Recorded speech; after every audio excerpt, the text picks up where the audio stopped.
Well, hey there, how's it going for you all today? I hope you're having a good old grand one, and I hope all your dreams are coming true. Even the nightmares. So for today's adventure, we're going to be traveling back to the past about 24 years. In fact, we're starting this little excursion in the month of July of 2000, and shit is just going on like Donkey Kong. Not to mention that real big thing hasn't happened yet, so it's a really different time.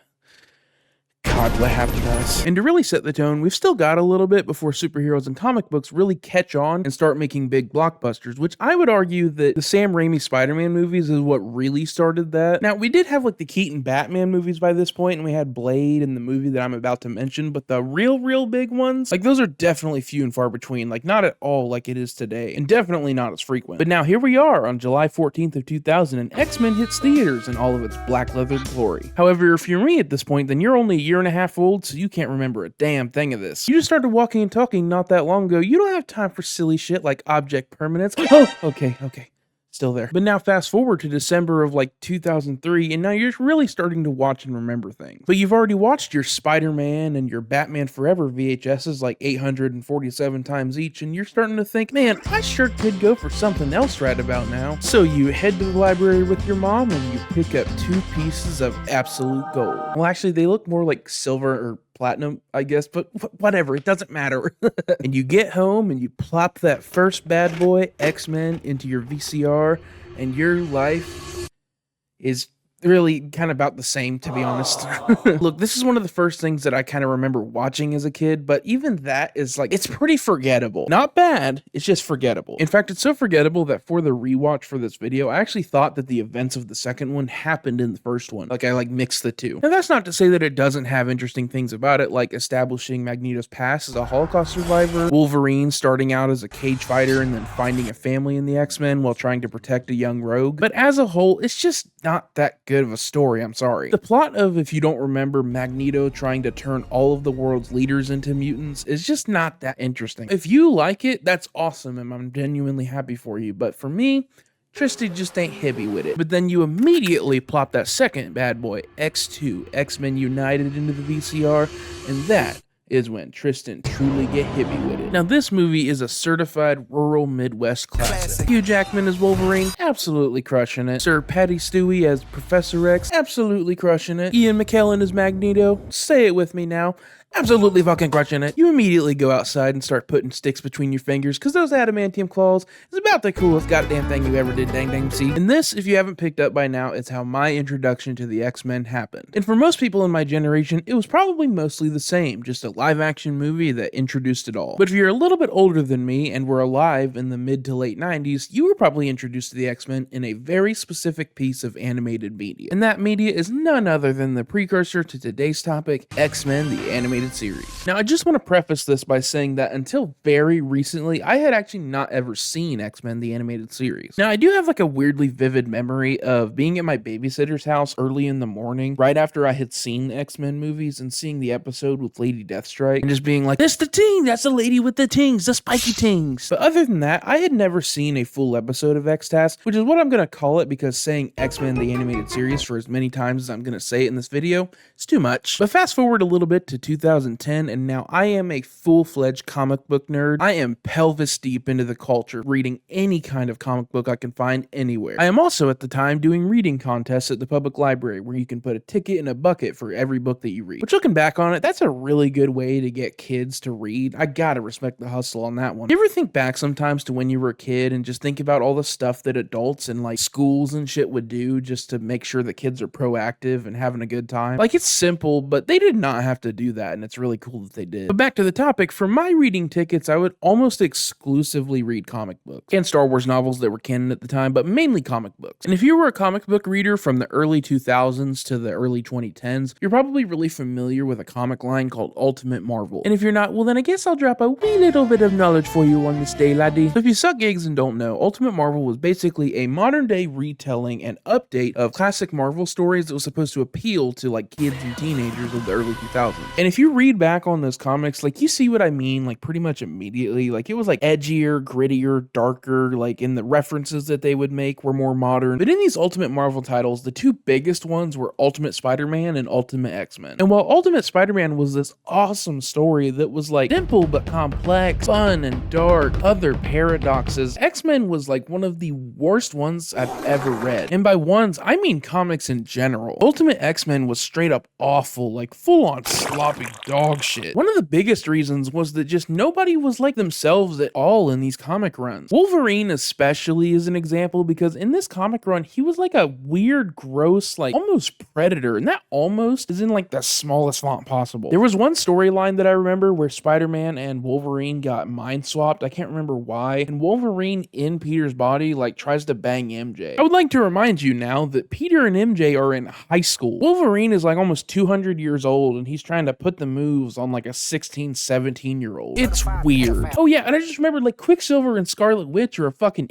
couple in this comic line, just to put a cherry on top of this shit sundae. Just trust me when I tell you that everything in the Ultimate line outside of Spider-Man straight up sucked. And if you don't believe me, ask Ultimate Deadpool. What the fuck? And so because of this awful shit that I was reading at like age 11, I was turned off of X-Men for a considerable amount of time. I would see most of the movies, including one of my favorite movies of all time, Logan, like genuinely in my top 5, but X-Men in general was kind of a thing running in the background for me. I actually didn't ever see Dark Phoenix until this year, like 2 months ago. Sucked. Like, I kinda cared, but I wasn't really hopeful in anything they were doing, except for Logan. Oh my god, holy shit. But then this year, the year of our Lord 2024, that completely changed, because something amazing, astonishing, extraordinary, exceptional, marvelous, uncanny, extreme, if you're cool, you'll realize what I did there, arrived at our virtual doorstep and completely revitalized my love for the X-Men. And that thing is today's topic, X-Men 97.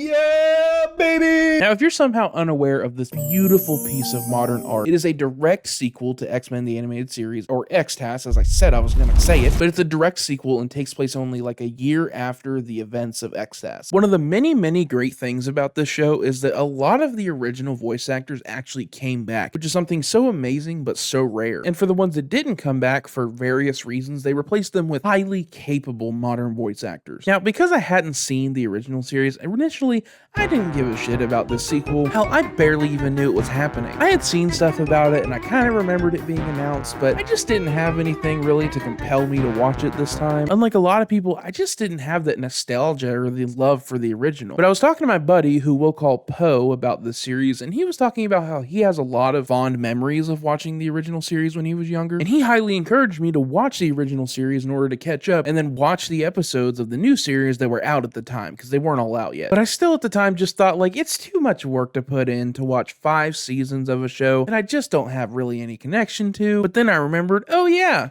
I don't do jack shit with my life. And I watched the entire first season and half of the second season within one day. The original show is like actually really good.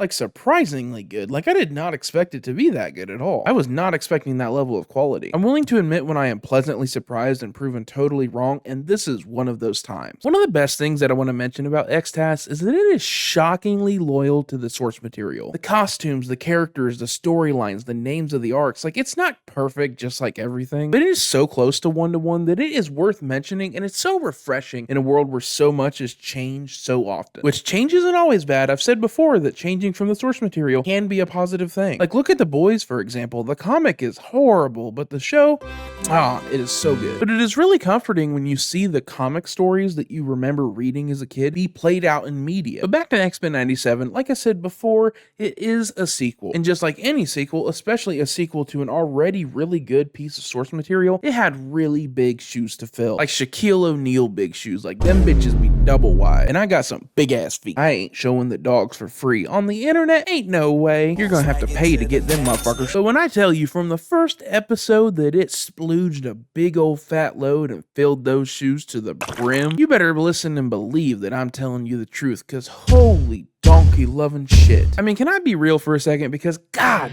damn, it didn't just fill the shoes, it turned them into like size 50 fucking clown shoes. It straight burst out the sides of those things. Now, my favorite X-Men character has always been and always will be Magneto. I just love him because he's a character who, as a child, witnessed and survived the most evil, vile, disgusting, man-made atrocity ever to happen to history, and will do anything in his power to prevent it from ever happening again. I mean, really, he is a 9-year-old boy, witnessed his family, his friends, his people be systematically ostracized, beaten, abused, herded like cattle, thrown into camps, and either worked to death or just executed en masse. And now that he has these superpowers, these abilities to fight and to protect others, he will do whatever he deems necessary to protect his people. And this, fellas and ladies, is the exact Magneto that we got in X-Men 97. But also in this series, there's a little bit of change in this man. And this is where we get into some spoiler territory, so you've been warned. While Charles Xavier is recuperating from an assassination attempt on a planet far away with his lady friend Landra, everyone believes that he's dead, so when they read his will, he leaves the X-Men under the charge of Magneto, which is a shock to everyone inside and outside of the show. Even Magneto was surprised by this decision, but he comes to understand why it was given to him and begins to take this role in his new life very seriously. Charles' greatest enemy, but also once his greatest friend, he tries to help Magneto rediscover his humanity. That despite being a mutant, he's still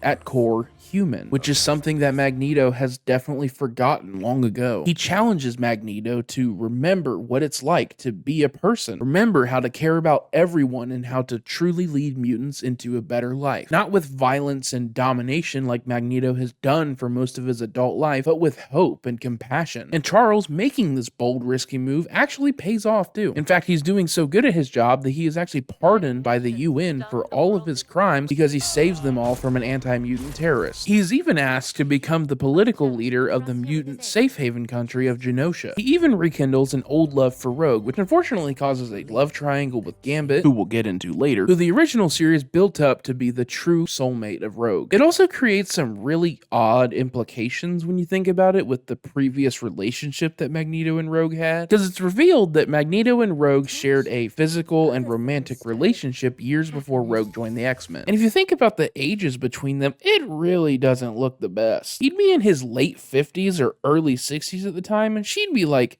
20 at best. It's pretty weird. But moving on, Magneto actually has some of the best scenes that ever show up in the entirety of both shows that share a spotlight with the best of the best. And that best of the best is none other than the Raging Cajun, the Bayou Bandit, the living legend, Remy Gambit LeBeau. Now, Gambit has always been cool to me. I mean, come on, he's a smooth-talking, sexy badass who rocks a ponytail mullet, carries a bow staff, and can just make shit blow up by touching it. What's not to love? He's the perfect man. But to say that I was a Gambit fan prior to watching this would just be a lie. And to be honest, it's probably because I only watched the movies and he's only in one of them, and that movie sucked porcupine balls. I guarantee if I had seen the original series, I would have been a Gambit fan much sooner. Gambit, throughout the entire series, old and new, is a shining example of a character done completely right. He even changed voice actors, and it didn't hurt the character one bit. Gambit is now genuinely my favorite X-Man because of this series. Well, maybe co-favorite. He kind of shares a spotlight with Wolverine in my head because I just love Wolverine, which is why it hurt so bad when we got to the final point of today's adventure and we saw the entire world change in one night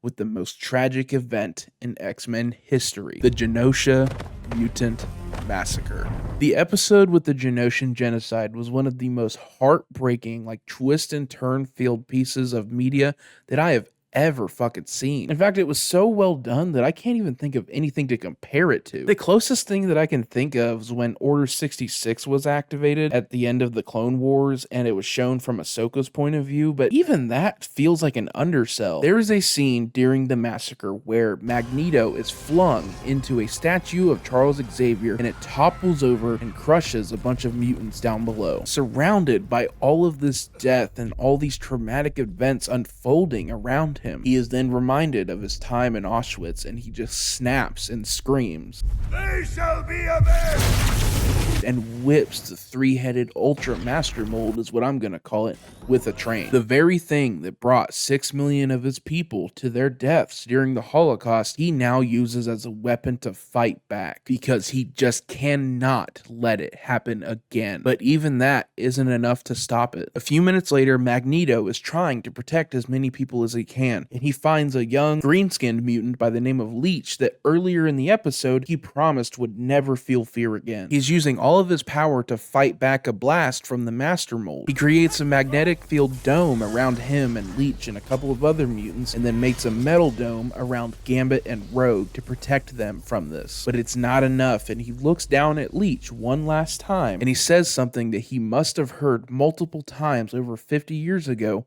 when he was just a little boy in a concentration camp. Hab keine Angst. And then the blast destroys everything in its path.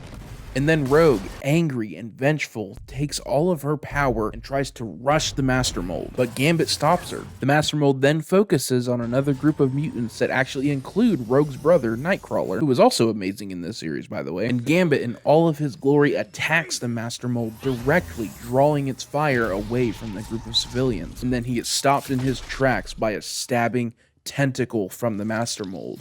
But then he touches the tentacle, grabs it intensely, now able to charge it. Every part of the Master Mold, he can now overcharge its atoms, and he says for one last time, The name's Gambit, mon ami.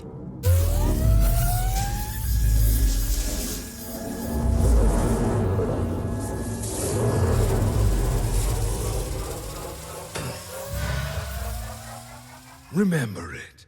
and blows the Master Mold to smithereens, and by extension himself living up to his name and performing a true gambit and finally saving everybody who still survived Genosha. A sacrifice for the sake of an advantage. The ultimate true gambit. And the episode ends with Rogue having already lost Magneto, and earlier having realized that Gambit truly is her soulmate despite not being able to touch him. She finally holds a fallen Gambit, finally able to touch him, but holding him in her arms as she cries that even though she is touching him, Sugar.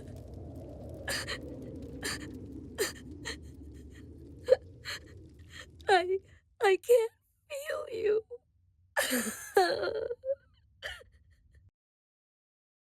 and that is how this series flew its way to the top of the list and became one of the best pieces of anything ever to exist in my book. This show is genuinely, unbelievably incredible in every sense of the word. It's truly like nothing I've ever seen before, and if you haven't caught on by now, I highly recommend that you watch it. But that's where we're going to wrap it up for today. I just really wanted to talk about this ever since I saw it, because it was like truly like a religious experience, basically. You don't catch me crying over a lot of things in life, but this truly deserved all the tears that I shed for it. It was just so powerful and so like unexpectedly moving that it's just so worth it. So yeah, if you haven't seen it, go check it out on Digny Pup. And also go check out my other videos on this channel. I upload like every month or so make sure to hit the bell so you know when I do. And don't forget to like, comment, subscribe, all that cool jazz, because it just helps me out. And that's going to be it for today, fellas and ladies. Just like always, I hope I made you laugh. I hope I made you smile, maybe even cry, and I will see you when I do this again. Bye.